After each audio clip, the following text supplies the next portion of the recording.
Dear students, welcome to another session. In today's session, let us continue with our last topic, that is classification and tabulation. Already we are having an idea what is meant by a classification.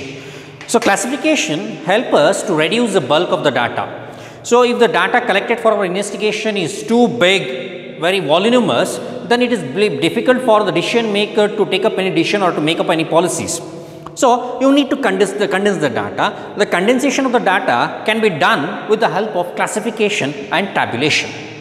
So, in today's class, let us study what are the different types of classification. So, the different types of classification are, the first one is chronological classification, also referred by the name temporal classification. Second one is geographical classification, also referred by the name spatial classification. Third one is qualitative classification, and the fourth one is quantitative classification. So, these are the four different types of classification. Let us study each one of them in detail. So, the first one is chronological classification. So, what do you mean by chronological? Nothing but arranging the data or classifying the data according to time, according to the happening of events, according to how they have happened, according to the time. So, that is referred as chronological classification, also referred as temporal classification. So, if the data are classified according to happening of the events, then or else according to the time, then the classification is referred as chronological classification. So, what is the example that we can consider? Let us say that if there are 100 students in a particular college, if you want to arrange them according to their age or the date of birth, then we can arrange them according to their date of birth. So, first who has born, next followed by him, like that. So, this is what chronological classification meant by. Similarly, if I want to know what was the population of India from 1900 till 2000, so then what was the population in the year 1900, next what was the population in the year 1910, next 1920, next 1930, it goes on. So, if the data are put forward according to the happening of the events or according to the time, then they are referred as chronological classification. Also, simply they can also be referred as temporal classification.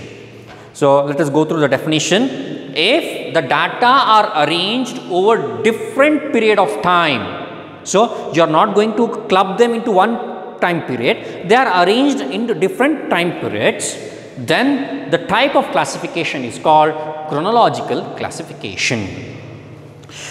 What is the example? The best example is population India from 1931 to 2011. So, please notice here. Here we have collected for our investigation the population records of India from 1931 to 2011. But later these collected data, they are converted or classified into a data with respect to time periods. As you can notice here, so the first column indicates the year, second column 1931, 1941, like goes on. Similarly, the second row heading is population in terms of millions. So, easily we can say, for example, if someone asks us what is the population in the year 1961 of India, so we can say that it is 439 millions. Directly we can say. So, it helps us to dig out for the information in an easy way. Okay. So, this is what chronological classification meant by. So, here the data are classified according to the period of time. So, chronological classification is also referred by the name temporal classification. Now, let us study the second type, that is geographical classification. What do you mean by geographical classification? Well, let us say that in Karnataka, we would like to know what is the production of onion according to specific area, according to the geography. So, Karnataka is a very wide area, it is spread into square kilometers, so many square kilometers. So, I would like to know what was the production of onion in Dharwad, what was the production of onion in Mysore or else Hassan, like that. So, if the data are classified according to the geography, according to a particular area, then that type of classification is referred as geographical classification. Also, they are referred by the name spatial classification. So, what is geographical classification? If the data is classified on the basis of geographical or location or area wise. How you are going to classify the data? It can be classified depending upon the geography in which particular area or location. Then it is referred as geographical or spatial classification. Now, let us go through the example. So, the production of sugar in some states of India. India is having too many states. If we are interested to know what is the production of sugar in Uttar Pradesh, what is the production of sugar in West Bengal, what is the production of sugar in Karnataka, like that. So, then this type of classification, that is geographical classification, will help us out. So, the table here is, please notice here, it is having the name of the states followed by the sugar production in terms of millions of tons.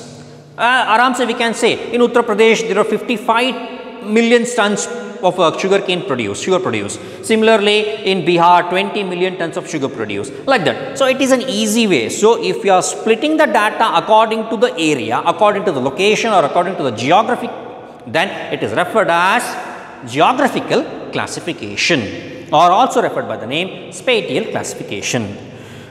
Next type of classification. Data can also be represented in terms of quality. For example, a person may be employed or he may be unemployed.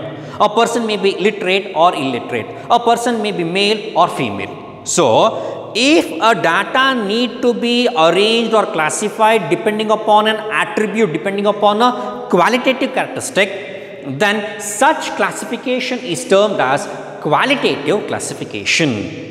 So, what is qualitative classification? If the data is classified on the basis of quality. What is quality? Quality is nothing but attribute such as maybe sex, literacy, employment and religion, etc. is called as qualitative classification. So, it is a very simple one. So, let us go through the in-depth into this qualitative classification. There are different types of qualitative classification.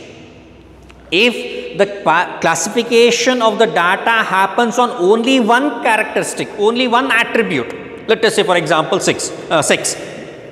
In a school, I will be classifying the students depending upon their sex.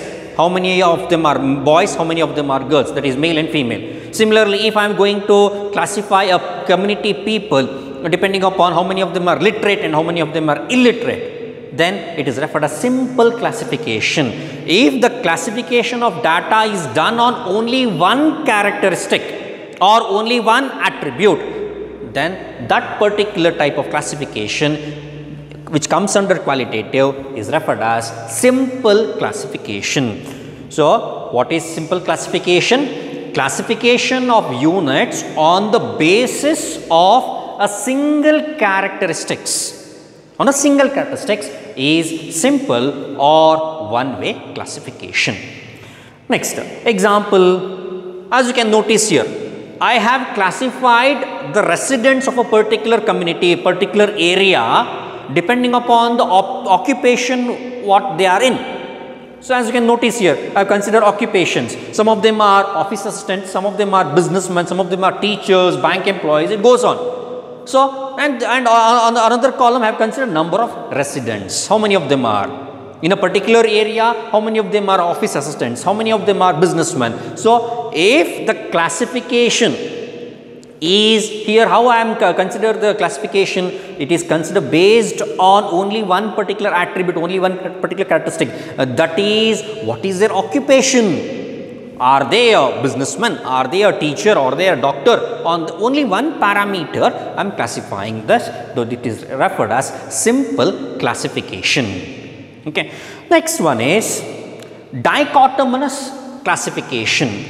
Dichotomous means nothing but if the data is splitted depending upon a characteristic. How many characteristics? So, nothing but here the complete attribute here I will be considering only one attribute. For example, I am having a pool of students studying in a particular college. I am going to classify them into two groups, one male, another one female, or else one is boy, another one is girl. One group is headed by boy, another one group is headed by girl. Okay. So, then they are referred as dichotomous classification. Nothing but here I will be considering only one attribute. On considering only one attribute or characteristic, I am dividing them into two different groups. I am segregating them into two different groups. Then such a classification is referred as dichotomous classification. So, classification of units on the basis of single characteristics. You will be considering only single characteristic or single attribute, but they are divided into how many classes? Into two classes is called as dichotomous classification. Let us study the example. So, please notice here there are members of a particular community or school or whatever the thing. They are classified into two different classes. One is male, another one is female. Okay. Here I have considered only one characteristic. A single characteristic or single attribute is divided into two classes. So, this is what dichotomous classification meant by. Next, similarly, another variety under qualitative classification is manifold classification. So, what do you mean by manifold classification? If the data are classified into multiple classes, then they are referred as manifold classification. Nothing but classification of units on the basis of attribute into two or more characteristics is called as manifold classification. So, here you will be classifying the entire data into not into two groups or not into two classes, but into multiple different classes. Then they are referred as manifold classifications. Also, always they are referred as contingency tables.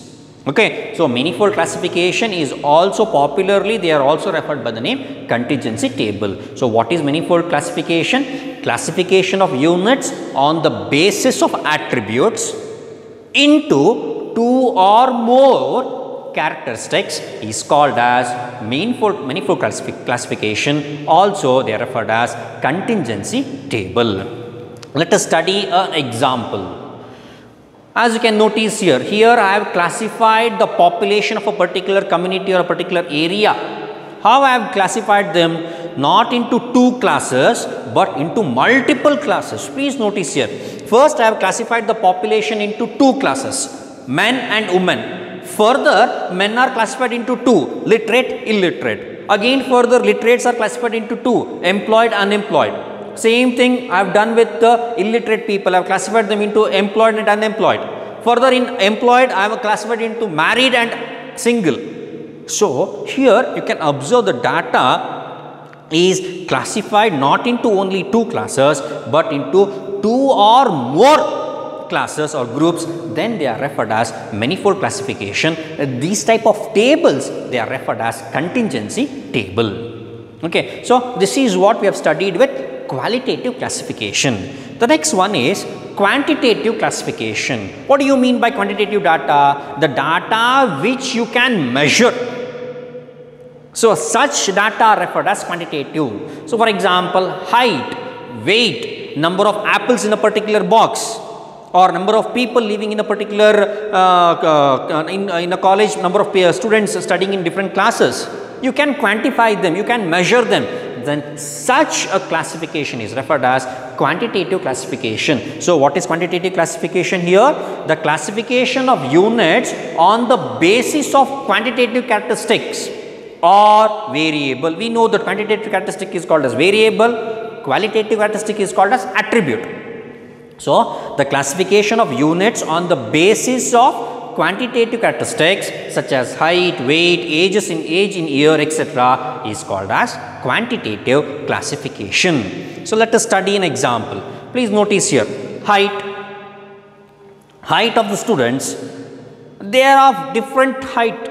Height is represented in terms of centimeters. Please notice here, around 6 students, number of students, 6 students are within the height 140 to 150 centimeters.